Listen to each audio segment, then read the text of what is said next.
president and transmitting threats across state lines. The DOJ charges stem from a photo of seashells he posted online last year. The former FBI director did not speak during his brief court appearance, but has said he is innocent.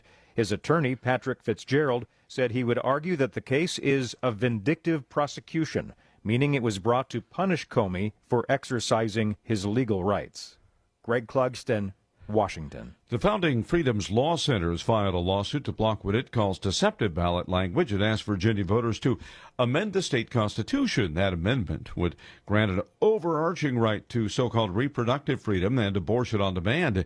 But Senate President Victoria Cobb says the language deliberately does not inform voters that the amendment would override existing state laws, including parental consent. This lawsuit is about whether the politicians who write the ballot, get to lie to you about what's actually on it. They do not. Not under our Constitution, not in our Commonwealth, not on our watch. The voters deserve the truth. Today we're going to the court to demand it, and demand that they get it. The lawsuit asks the court to declare the language as written is unconstitutional or to block its enforcement. Economist Steve Moore says President Trump's energy policies are working. Under Donald J. Trump, the United States is energy independent for the first time in 50 years. I don't know if you're aware of that, but I was even surprised to learn that myself. We are a net exporter of oil and gas, so we're not as reliant on the Middle East as we used to be. And that happened thanks to Trump and the shale revolution. More on these stories at townhall.com. Whether you're preparing for exams, juggling family and career, or just looking to stay sharp as you age, Think Factor is here to help. Created by the same company that makes Relief Factor, Think Factor supports sharper focus, stronger recall, and clearer thinking. It's the natural way to give your brain the daily nutrients it needs for memory, attention, and even vibrant vision. Call 800-4RELIEF. 800, the number 4RELIEF, or visit ReliefFactor.com to learn more. Look, I was a little bit skeptical. I started taking Think Factor. After a few weeks, wow, my memory, my focus, my concentration, better than ever. And Think Factor results get better the longer it's taken. If you want to stay focused during demanding tasks, keep your memory strong, maintain mental energy for whatever's ahead, well, Think Factor is for you. Call 800-4RELIEF. 800, the number 4RELIEF, or visit ReliefFactor.com to learn more and order Think Factor. Your first bottle is just $19.95. Think Factor. Think clearer, perform better daily. Call 800-4RELIEF or visit ReliefFactor.com for Think Factor.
Eight o'clock just got sweeter. Patsies, there's no sucking up here. Grab your binkies, grab your little blankie. You're about to get a shot of America first. Say hello to my little... 8 o'clock just got sweeter. Patsies, there's no sucking up here. Grab your binkies, grab your little blankie. You're about to get a shot of America first. Say hello to my little friend. Yeah, that sounds accurate. If you ain't first, you're last. Yeah, no thanks. Canada can be last. Until it's a state. then it naturally becomes first. You don't say that. So why don't you stick that in your pipe and smoke it, soy boy? And I'm a knucklehead at times. Like full-time Killer Carl! All right, happy Saturday, brought to you by Seaboard Media Network, the Killer Carl radio show broadcasting in the Iron Bean Coffee Studios from Allentown, Pennsylvania. Danny, I think I know this one. I hope so. So I left out in the clue. Should I give everybody the clue first? let me give one clue. Okay. Bonsai? Good job. Good job. Good job. That's all I'm saying. And then you can go ahead and give the rest. But I just watched this. I just watched Did this. you? I did a few weeks ago. And it has a very popular series on Netflix. Yep. A lot of people have probably watched, and it's Absolutely probably not going to click. But a very good series. I don't know if you watched it. I've watched about half of it. I need to finish it. I sort of wanted to wait until it. My problem with these series, I'm waiting for the jump the shark moment, and so I like to wait until they're over to make sure that they're worth the full investment of my time. Because I get so mad when I get halfway through a series and then it becomes colossally stupid. Like, I knew that I shouldn't have wasted my time with this crap. Like Lost. Yes, the perfect example. No, Carl, I am going to pat myself on the back big time on Lost. A half a year in, Yep. I said, "Oh, they're dead. I'm out. This is done. They're in purgatory. I'm out." Yeah. And 10 years later, when everyone's like, no, that's not it. That's not really. Like, oh, wait. I was like, yeah, they were dead the whole time. Handicapped dudes do not start walking. No. Yeah. Dudes do not see their dead fathers walking on the beach. I'm sorry, they're dead. They're in some sort of a purgatory or something. I figured it out. I was like, all right, now I'm out. No, I mean, it was a good show for half a season, but as soon as Jack saw his dad walking on the beach, I was like, this is okay. I'm out of here. This is just some supernatural garbage. Yep. I'm gone. Absolutely was. Go ahead, give your clues.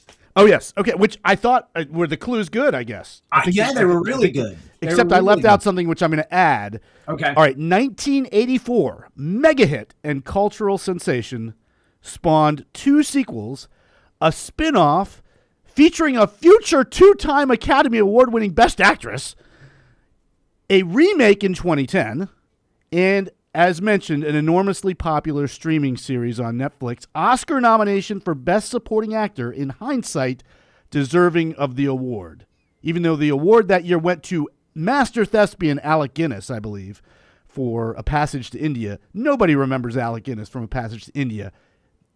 Everybody remembers this performance, and it came out of nowhere, which was what was so amazing about it. I mean, people, it was kind of like when Michael Keaton got cast as Batman, like, the comic? Yeah. Batman? What? And then, of course, Keaton became maybe the iconic Batman. And this guy, it was like, wow, who knew that he was capable of this? And yes.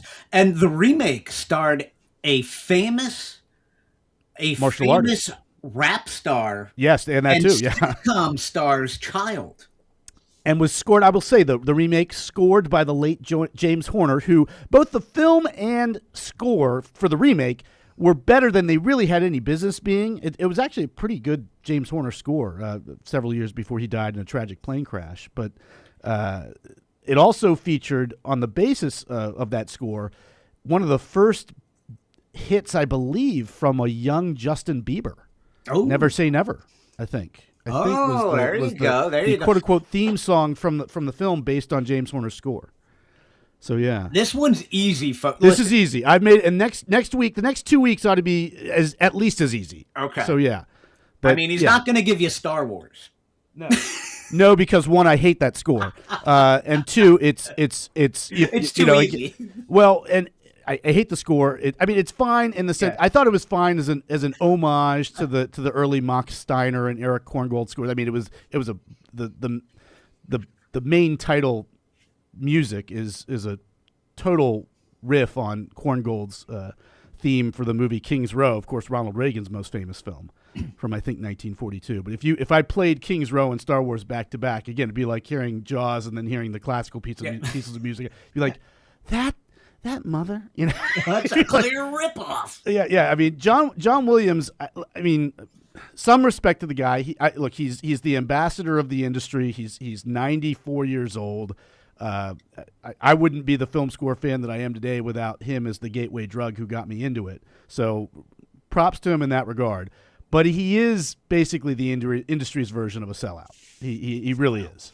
Yeah. So, it's unfortunate because I think he's a very talented guy who kind of traded commercial convenience for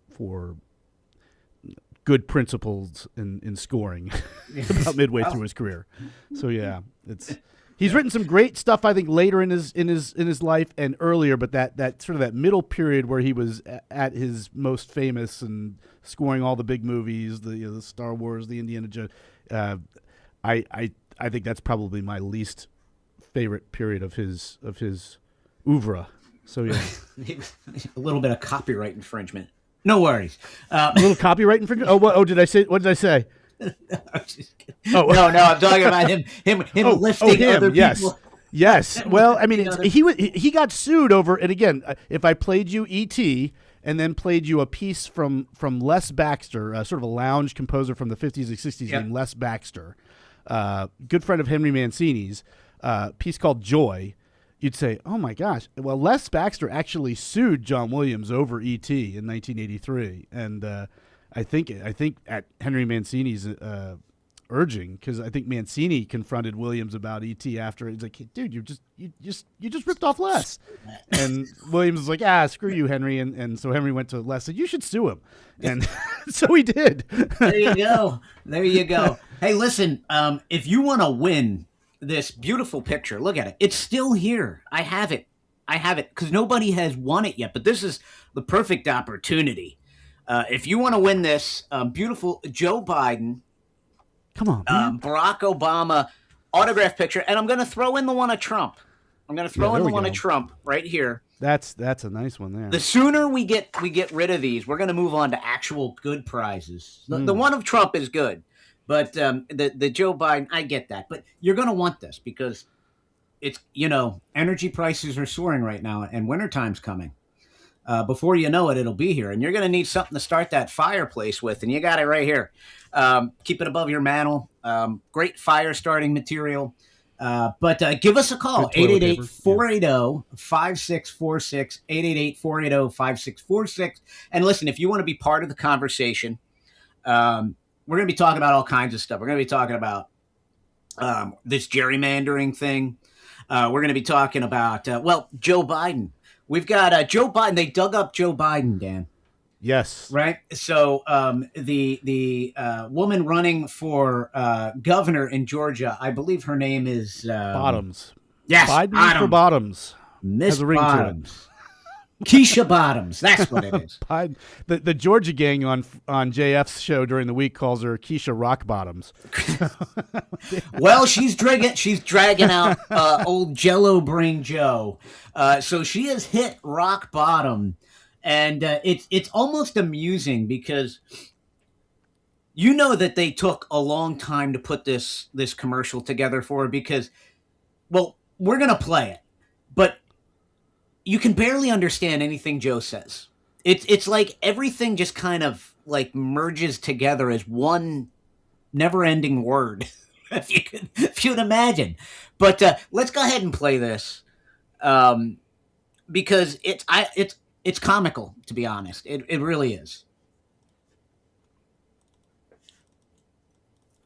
Mayor Keisha Lance Bottom. I've known her for a long time, and she's something special. As mayor of Atlanta, Keisha faced every challenge a leader could face, and then some. A global pandemic, a major cyber attack on the city system, economic uncertainty that tested every community across Georgia. Because she handled it all with steady, thoughtful leadership. That's the definition of battle tested. Keisha's tenure as mayor of Atlanta left $180 million in the bank without raising property tax. Gave historic pay raises to police and firefighters. created a child savings account for every kindergartner in Atlanta's public school system. That's a record to be proud of. And then she came to the White House and served as a senior advisor. And I'll tell you, those same qualities that made her a great mayor made her invaluable to our administration. Smart, focused, gets things done. Georgia, she's ready. She's been ready. Keisha Ladd's bottom for governor. Now, I'm proud to be in her corner, just like she was in mine. So let's get this thing done. You know, Keisha, Dan, asked Barack. And Barack was like, nah, I'm busy that day. Why don't you ask Joe?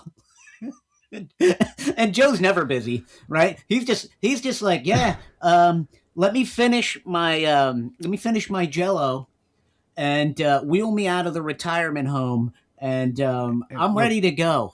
Wait till he finds out that her opponent is Corn Pop. So, look, I mean, it's bad when you have to be subtitled in the language in which you allegedly speak. I mean, that's when it's time to hang it up. Okay, like we can't understand what you're saying, and we all speak English. Yes, that's the problem. I'm here to talk about what was that? Churn national pressure, whatever else. Like, what are you saying? Yes, it's like one continuous word that somehow turns into a sentence. How is that even possible? I mean, it reminds me of Ted Kennedy before he died. He's stumping for Obama or Clinton or whatever else. He just mouths off as he's trailing off. He's like, "It's unreelectable. The rest of us are." He's just like, what did he just say? I think he just called everybody else unreelectable, including himself. But Ted Kennedy. God rest his soul, right? Old Chappaquiddick Ted. Yeah. Don't even get me started on that guy. Did you see the movie, the Chappaquiddick movie about that? It was actually surprisingly well done, and I was shocked that Hollywood had the guts to make basically an anti-Kennedy family movie before it became in vogue with RFK Jr. I have not brought myself to sit down and watch it, but now, I've been looking for something to watch this weekend because I just finished, I don't know if you checked this series out, The House of David. And I just finished Heard of it, but yeah. It's absolutely... Is that a sequel to House of Cards? No, I'm kidding. No. I saw that. Absolutely. I mean, if you're into like historical, biblical movies like that, it's absolutely done very well, considering it's an Amazon series. Right. Done absolutely really well. It tells the story very well, and I just finished season 2, so now I'm gonna have to check out the Ted Kennedy movie. I was actually, it's funny, because I was gonna actually sit down and watch John Adams, the HBO series. I don't know. Oh yes, you've seen it already, yes, right? Multiple times, dude. I almost worked on that miniseries. Are you serious? Almost, and so in Richmond they shot it.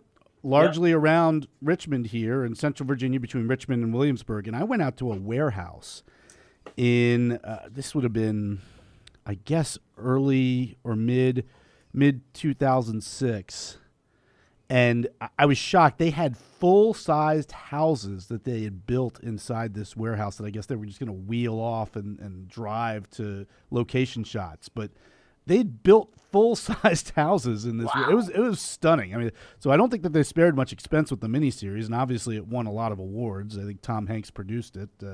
Paul Giamatti and Laura Linney won Best Actor and Best Actress awards, and the series I think itself won the Emmy the next year after it came out. But yeah, I mean, I love that HBO series. I've watched it multiple times, and my wife a lot of times will be like, "You're gonna watch this again?" It's almost like Band of Brothers, right? I won't lie. I was in tears at the end for the final scene, just thinking about these men and what they'd accomplished and how we've squandered it all away. We're on the verge of it. And have you ever heard of the book Founding Brothers? Fellow William and Mary guy, Joseph Ellis, wrote it. I can't vouch so much for the book, but it has my favorite closing line of all time or whatever else. But he's talking about the fact that Adams and Jefferson died on the same day, exactly 50 days after the signing of the Declaration of Independence. So while we're coming up on the 250th anniversary of that day, we're also coming upon the bicentennial of the death of both Adams and Jefferson on the same day, July 4th, 1826. But Jefferson died first, but Adams, of course, in a pre-digital era, had no idea that his friend and pen pal had predeceased him. So his last words, as we understand, were something to the effect of "Thomas Jefferson still lives" or "Thomas Jefferson survives." And in fact, that he had already died. And Ellis's last line, the last line of the book, was, "Adams was wrong for the moment, but right for the ages." Yep. And I love that. Beautiful. Love that. Absolutely beautiful. Yeah, I mean, are you going to go to any of the celebrations out there in D.C. For the 250th? I mean, D.C.? No, thanks. Come on, John said it's the safest place in America. It's Disneyland. It's so great now. It's everybody. It loves it. It's so great. Everybody knows. You gotta go out. You gotta go. Yeah, it's so good. But I would prefer to go someplace like Williamsburg. And celebrate there. I think the best 4th of July experience I ever had, and I lived in Williamsburg for 3 years during law school, but didn't really get to appreciate much of the scenery, so to speak, during those 3 years. I mean, I'm right down the street from both Busch Gardens and Water Country, and I never went once because... So wait a minute. Hold on. Yeah. We're going to dig into Dan a little bit. Okay. Because... All right. So you go to law school. Yes. And you end up a radio producer. Yes. Is it because you couldn't bring yourself... I was in the industry for about 10 years. Okay. I hated almost every minute of both law school and the legal profession. If I had known, all right, I hope this isn't terribly or too terribly immodest to say, if I'd known that I would be the fit that I think I am for this particular vocation and industry, I probably never would have stepped foot in law school. But I mean, I wish that I'd found this career 20 years ago. But I'm so much happier doing this, and I may not be making gobs upon gobs of money, the money I would make if I were practicing as an attorney. Yeah. But I feel as though I've saved my soul because I went to law school because I was passionate about individual rights and justice, in the vein, I hope, of the framers and founders of this country. And I got to law school. And I realized that the law was really more about advocacy than it was justice. In fact, I was just talking to a friend of mine the last day or two, and I said, just about the last place you should go looking for justice in this country is the justice system. That is the last. It's like, watching the news to find out the truth. If you're going to the justice system for justice, you are in for a big shock. Don't try it is my advice. But it's not. And I went to law school because I loved the law, and I got to law school and I figured out also that I felt as though I was just about the only one. In fact, in a lot of ways, and mind you, I should say I very much enjoyed being at William and Mary because of the legacy of that school. Yeah. What an honor to join the brotherhood of people who have been a part of that institution, especially from 250 years ago. But and whatever's bad at William and Mary would be much worse anywhere else. But it really felt more like anti-law school than law school. What was the moment where you realized that you were just... It was pretty much the end of the first week. I said it was like Job in Arrested Development. Did you ever watch Arrested Development? Yes. And he would always say, "I've made a huge mistake." This was a bad call. Now I'm Burke and Aliens. It was a bad call. It was a bad call. And I've interviewed him, by the way. He was very nice. But awesome. Paul Reiser, yeah. Awesome. Who says, if you like those movies, he says that James Cameron cast him, and specifically a comedian, in that role. Spoiler alert for people who haven't seen a 40-year-old movie, but yeah, right. he wanted to cast somebody like Paul Reiser or a comedian, so that when you found out that character wasn't particularly heroic character, it would be more of a shock. You'd be like, "Oh, I didn't see this coming," because you would think, "Oh, he's such a likable guy and he's funny," and so yeah, but yes. So you go through law school. Yep. You're there. You're in it for about 10 years. Yeah. And how do you end up in morning radio? So this is a funny story, if you don't mind my saying. No, that's why I'm asking. It's kind of entertaining. So, I was home on a Saturday morning, not too unlike this, about 4 or 5 years ago. I believe it was the month of July. It was very hot, and I was almost never home at that period of time. For anybody who doesn't know this about me, many people who have followed me do know that I'm an avid Ultimate player, aka Ultimate Frisbee. I've been playing for about 35 years. In fact, I'm wearing a jersey of mine from Ultimate right now. And where I am at Frederick's studio, I just realized I look around and, oh my gosh, we got an Ultimate field next door. We could play. Let's get some cones and play here. But so I was always usually going to play Ultimate on a Saturday morning down in Tidewater, about a couple hours drive from here. And that Saturday morning, for whatever reason, I said, I'm just too tired. I don't want to go down. I'm just going to sleep in. And at the time, I had a roommate who worked at home. I mean, he was almost always at home, kind of annoyingly so. And that morning, he happened to be gone. And around, I don't know, 10 or 11 o'clock in the morning, my doorbell starts ringing, and I realize, okay, well, I'm the only one here. All right, let me just go figure out what this is all about. And it turned out to be a candidate for local office running for, I think, Commissioner of Revenue in Chesterfield County, where I live in Virginia, right outside of Richmond. And the guy and I ended up talking for about an hour, and finally I asked the guy, I said, well, what are you doing to promote your campaign? I hope you're not just going around neighborhoods like this, Climate Action Now places, just knocking on doors. And he said, well, I'm trying to get on TV or radio. And I mentioned that I was friends with John Reed, the now former candidate for lieutenant governor of Virginia. Last year he ran and unfortunately lost to the little Ayatollah, Ghazala Hashmi. But he was at the time a long-term broadcaster and host of Richmond's Morning News on News Radio WRVA. I think perhaps the longest-running morning radio show still in operation. And I said, well, I know John, and I could reach out. And he said, oh, you know John Reed? You could get me on John's show. I was like, whoa, slow your roll. I don't know if I can't promise you that, yeah. But I'll at least call him, and if you have a card or whatever else, I can pass your number along and see if he can maybe get you on. And so he leaves. I called John, and John says, oh, thank you for this. Yeah, I got it. I need to be getting all of these candidates' information for the election season this fall so I can get them all on the show. Thanks so much. I was like, yeah, sure, no problem. And went along my business, and about an hour later, the phone rings, and it's John calling me back, and said, hey, John, what's going on? And he said, hey, I need a producer. You be my producer. And I thought about it for a minute, and I said, okay.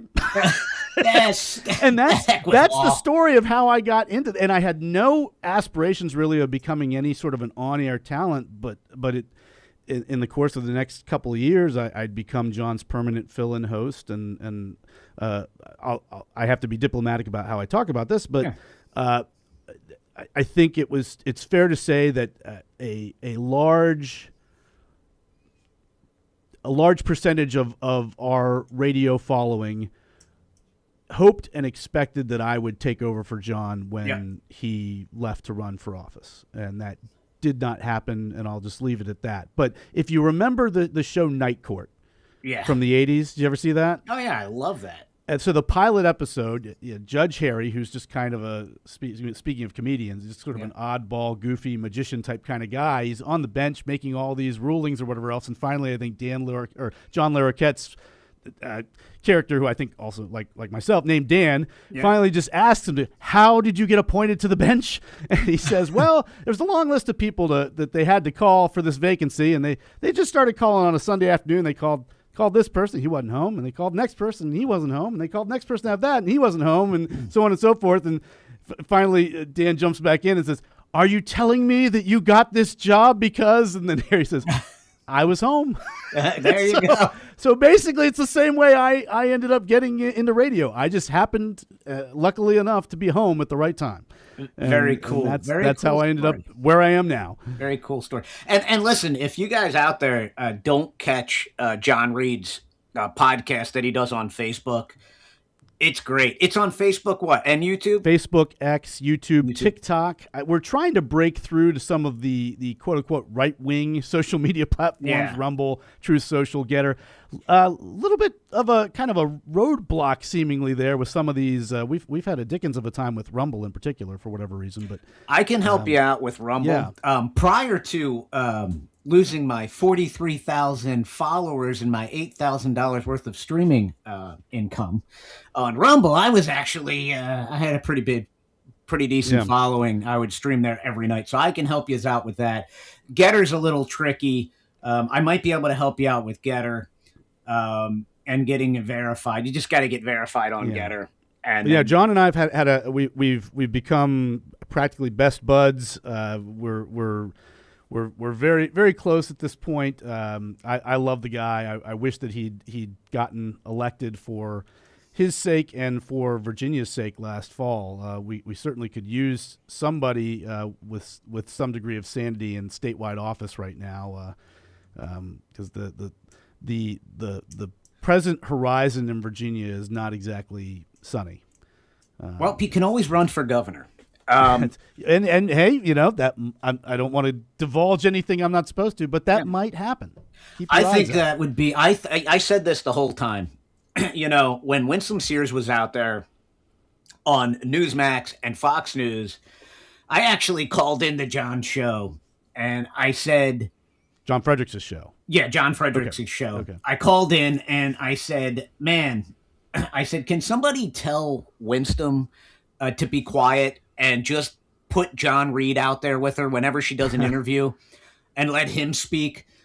Because the one thing that Winsome Sears never came off very authentic. And I'm not saying she's a bad person. I'm not slamming her. Yeah, in fact, I consider her a friend. Yeah, I hope that she considers me a friend. Yeah, just not very personable. Where John Reed is very personable. He's very good. I mean, he was on the air for how long, for God's sakes?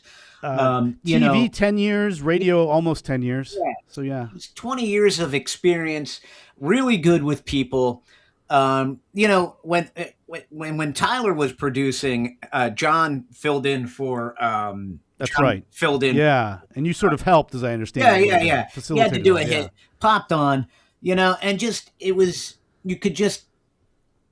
I've never met him a day in my life, but you know, just us sitting down talking, you could just tell he was a very personable person, really good, and to be honest, sincere. Oh yeah, no, absolutely 100. He becomes off 100% sincere. Yes, and yeah, and you can just tell he's authentic. He doesn't hide anything. He doesn't run. And that's the one thing when that whole controversy came out. And you had Youngkin so ridiculous. Trying to throw him under the bus and basically blackmail him. I'll say it. You don't have to. And he stood up and he's like, nah, you know what? You can go pound sand, buddy, because I'm in this to win this. Yeah. And that's the moment where you knew who he was and why I believe he could win if he ran for governor. I said that the whole time. If we could get John Reed, if we could flop candidates and throw Sears, you know, on the back burner and just let Reed run for governor, this would be probably in the bag. And all this talk of the Christians not coming out and voting for John, what are you smoking? You know, people that are authentic and that tell the truth and that fight and aren't just cowering in a corner, sucking their thumb, you know, afraid of what people are going to say about him. He's never hid his past. He's never hid who he is. And I love that about him. I'm a Christian. Yeah. Well, I pray every day. I got the Shroud of Turin hanging on my wall to remind me of the sacrifices that were made for me. But as a Christian, we're not here to judge. That's not what we're here to do on earth. We don't judge other people because in the eyes of God, we are all equally sinners. And no sin is greater than any other. Sorry, I just oh no, that's okay. aggravates me. I hope it's okay that I share my perspective. I am not religiously inclined myself, but as I've said in my book, only one thing constitutes a sin, and that's when people resort to undue force against one another and stop each other from acting in favor of their own judgment peacefully. And John, in the course of his life, is not doing anything of the sort. It's like he's in no way is what John doing in his personal life, private life, however you want to call it, reordering anybody else's steps. Yeah, it's not it's no skin off your back. Nope. He's not forcing you to do anything against your will by pursuing his own happiness. Yep. So live and let live. About the Youngkin situation, there are two things I would say. And I've joked with John about this, so I don't think I'm saying anything that he would take offense to. But I think there were maybe some stereotypes drawn about gays that were assumed to be true about John. I said, wow. John is not an effeminate gay man. I mean, he unless he's listening to Broadway show tunes, maybe, I don't know. But he's a dude. Hey man, I'm married. What if I listen to Broadway shows? That's totally fine. I'm just joking. Not that there's anything wrong with it, but yeah. So, but I think that the Youngkin advisor whose idea this was, if I understand all the facts correct, I said to John, I think they made the mistake of thinking that you were a gay man first and a Reed second. Yeah, it's like I've known John's dad, or I knew John's dad is no longer with us, but I knew John's dad long before I knew John. Yeah. Reeds are not people who back down from fights. Yeah, and you can tell. Yeah, and the funny thing is there's plenty of people in the gay community that actually voted for Trump, and they're actually very conservative. What a missed opportunity this was! Yes. What a missed opportunity this was to show that you were the big tent movement. That hey, we want everybody to be part of this movement for limited government and for saner policy. And fiscally instead, conservative. I wish that I had Governor Youngkin's ear before all this. I had a private conversation with him in, I want to say, August of last year. I'm going to keep that private. Yep. But it was a very gracious conversation between the two of us. I'll just say that. But I spoke my piece, and he said he was very appreciative of what I had to say. But I wish I'd had his ear before this happened, because I would have said, do not do this. And I'm telling you this not for John's sake. I'm telling this for your sake. Yeah. Because the perception of this, if you do this, the perception, true or not, is going to be that you're homophobic. And a complete rhino, country club, blue blood. If you have national ambitions, if you want to be a candidate for president, a successful candidate for president, do not do this. This is going to backfire against you. It will. And it did. It did. It did. And yeah, I think Youngkin went from being the person who just missed out by all indications. I mean, was the runner-up to being picked as VP. Yep. To someone I think who's much further down the list at this point of hopefuls for 2028 or 2032. I think there's a certain degree of resurrection that's going to have to happen for his political future to be any brighter than it is now.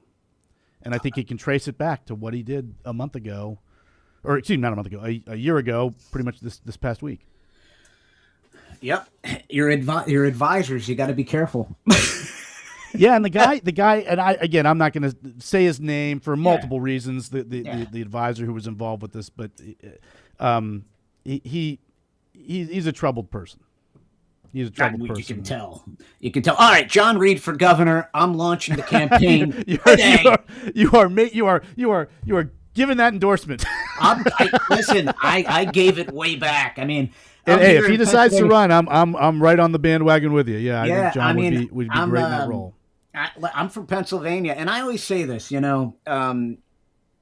Candidates for other states, like if you can help them out, donate, do it. I'm a big proponent for Royce White. Like Royce White, I consider him a friend. Running in Minnesota for Senate, Klobuchar's seat, right?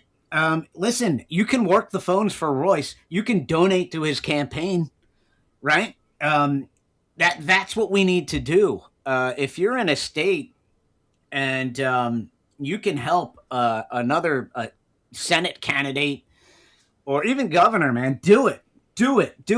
Because America first. We all win when we all work together. And that's some of the things that bother me about what goes on right now in the America first atmosphere, with people cannibalizing each other over disagreements on this Iran war and how it's going to affect us. I mean, I know how I feel about it. Everybody out there knows how I feel about the candidly, Carl, I suspect that we probably differ about that topic. I would say we do. But we're still friends. We're absolutely still friends. And I absolutely love and allies at that. Yeah, it's great. I come from a different place than some people, I'm in the construction industry by trade. So I hear a lot of things and I talk to a lot of people, and the reality of it is when you're paying $4.50 a gallon for gas, right? And you're going and you're buying supplies, and those supplies are still really expensive, and you're still competing against illegal invaders in the construction industry that are cutting wages, and none of that's coming down. It starts to affect people's psyches. But real quick, before we get into any of that, let's take a minute to listen. We gotta talk about our advertisers here. That's what keeps us on the air, right? That's what keeps us on the air. Let's take a minute to recognize Iron Bean Coffee Company. Iron Bean Coffee Company, the best coffee company on the planet, hands down. Why? Well, first of all, my man Freddie is a Marine, right? So he served his country. He came back here and he decided he was going to serve him again by making great coffee, right? Absolutely amazing coffee. I'm drinking it right here in this cup. Smooth. You can drink it black. It's not acidic. And it's roasted the day you order it and shipped out. Go to ironbeancoffee.com, ironbeancoffee.com today. And let's take a minute to recognize Meraki Medicinal Methylene Blue. It's right here. My tongue's blue. Why? It's not because I'm dating a Smurf. No, that's not why. It's because I'm drinking Meraki Medicinal Methylene Blue. What does it do? Well, it works on a cellular level to enhance your mitochondria, energy levels. And I'll be honest, I have not been sick since I've been taking this. And I've been around a bunch of sick people, not just mentally, but physically, right? So you're going to absolutely love this stuff. They also have a cold pressed black seed oil, and they also have the moon cream. You're going to absolutely love these products, guaranteed, and they're all affordable. That's what I love about this stuff. Go to MerakiMedicinal.com, MerakiMedicinal.com. Also, Patriot Pouch, USA.com. What is it? Well, YouTube, it is not nicotine. It is an alternative to nicotine. It's to help you stop smoking and help you stop using chewing tobacco. It's a healthier alternative to nicotine. That's exactly what it is. And my man Alex Duncan owns the company. Go there today. Get these products. You're going to love them. PatriotPouchUSA.com, PatriotPouchUSA.com. Use promo code KillerCarl10. You're going to save 10% right off the bat. And we all love my man Jacob from Beyond Detox. He is awesome. And we're going to have him on here again. I was feeling not that great today. I almost had him host today. To be honest, because I was feeling pretty awful yesterday, but I feel physically my body's beat up. I've been helping my son rip out some glue down hardwood. My body has been beat up. But BeyondDetox.com/Killer Carl, right? He's got amazing products, red light therapy, all types of ways to detox yourself. My wife takes the B12 complex and absolutely loves it. I use the hydroxygen typically in the morning. You're going to love his products. And you can book a 20-minute free consultation with Jacob. Just go to BeyondDetox.com, BeyondDetox.com/Killer Carl. Use the QR code in the corner, too. You're going to love Jacob. Book an appointment with him. He is a critical part of the Killer Carl radio show and podcast. So support him. All right, let's go to Leonard in Georgia, line 1. Leonard, thank you, brother. How you doing? How's your granddaughter doing? She's doing great. She's coming over today. But here's what I wanted to say. I have a complaint, Carl. Okay, I'll take it. Drinking my coffee, and you and Dan start yakking about fat bottom girl Keisha, my girl from Atlanta. I hate Atlanta. I'm 45 minutes from Atlanta. Atlanta's not safe. You guys ruined them. It was raining. Getting ready to go to... I'm enjoying my coffee. Just by saying her name, we blew it. My queen. You blew it! Doing dances ruined my freaking morning. Anyway. But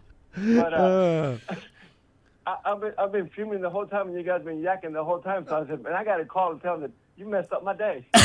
I'm sorry, Leonard. Other than that, you guys are. And I want that picture of Joe Biden and Sleepy Joe and yeah, you got a guess? Obama. You got a guess for us? Yes. I don't know, but I'm going to guess. But you're going to give me that picture because I deserve it. Because I'm, All I'm right. smart. I'll tell you what. I'm going to give you an additional clue right now. Yes. Right? Let's do it. Right, wax on, wax off. All right, the Karate Kid. Wow, Yes. we have our first Film Score Challenge winner, Leonard in Georgia. All Congratulations, right, Leonard. I knew that I was smarter than I looked. Anyway, but here's what I wanted to say about redistricting. You guys talked about that a little bit, real briefly. For the last 40 years, there's always been safe districts, and there's always one Democrat that's an attack dog. And that son of a gun basically does what he wants because he knows it's safe. Those days are over, buddy. Make a giant square. You live in that district. I don't care who you are. If you're good enough, I'll vote for you.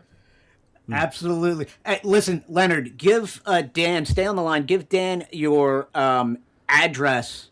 I'm going to send you some coffee, too, along with this. Do you drink, you want whole bean? You want ground? What do you want? Let me ask my lovely bride. Okay. We got a grinder. You want the whole bean or ground? What do we want? He's going to send us some coffee. Ground. Brown. Do you Brown. want medium, light, or dark? Medium. All right. I'm going to send you out flavored, non-flavored? Non-flavor. Non-flavored. All right, brother. I'm going to get out the picture of right. Joe Biden to you. One more thing, Dan. Yep. Okay. Yeah, I enjoy your story. My son's a law graduate. Okay. Oh, I'm went sorry. up the Sorry to same hear route. that. I'm kidding. Misery loves company there, Leonard. I know. He went to school and then wanted to do a radio and all that good stuff when he went to University of Georgia. And then somehow became a pilot. You got to take the COVID shot, refused it. So now he's a law graduate, law student. He's got a job as a JAG officer. So he's actually succeeded in that field.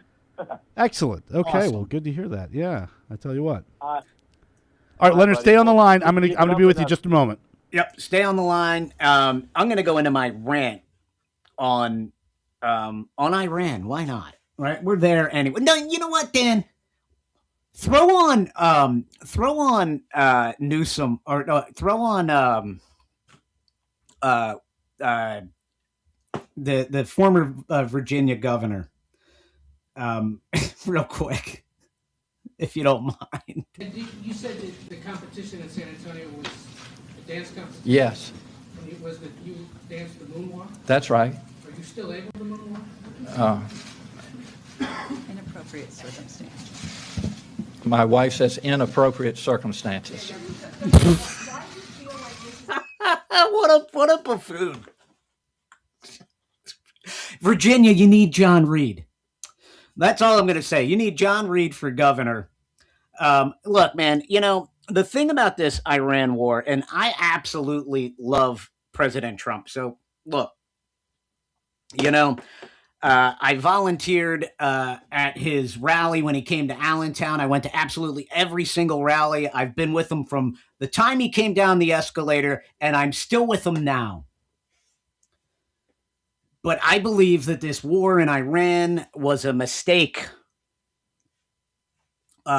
Unintended consequences are going to come from this during the midterms, because I'm telling you, folks, I deal with people in the construction industry every day, and they just are not happy about these gas prices. I mean, like I said, and I know people are saying it's just temporary, and we dealt with it under Joe Biden for 4 years. But let me close with this. We voted for President Trump because we don't want high gas prices. We don't want high gas prices. So that argument is dumb. I believe that we could right this ship. Just President Trump declare victory, bring the troops back, end this war, let Israel deal with the situation in Iran. And let's just focus on America, baby, because I'm 100% America first. I only care about my country, to be honest with you. I don't care about the Middle East. And the way I look at it is China is our biggest threat. We are depleting our stockpiles of weapons, while China is just sitting back and watching us do it. China dropped a bioweapon on us. They're buying up farmland all over the United States next to military bases. And we're worried about Iran? China stockpiled all types of gas or oil. This is not hurting them at all. It's not. But I can tell you who it's hurting. It's hurting India. It's hurting other Asian countries. And we get goods from India and other Asian countries, and the supply shock that's gonna hit us in inflation. It's gonna be brutal. It just is. It's gonna be absolutely brutal. But I always tell everybody out there in the construction industry that I deal with, look, the alternative to not coming out in the midterms is devastating, because we end up with a Abigail Spanberger. We end up with communists that want to truly destroy our country. So I want you all to stay positive. Listen, stay tuned, because next we have Godzilla Wins. I think Dan's going to be on there. Godzilla Wins next. I'll see you in the Getter chat. Dan, just text me Leonard's information. We'll get that out to him. And stay tuned all day to the John Fredericks Media Network. We've got Godzilla Wins. We've got the golf show. Then we've got the great John Gordon coming up next. Dan, thank you so much. Great show. We'll see you next Saturday here on the Killer Carl radio show on the John Fredericks Media Network. God bless, guys. Stay positive.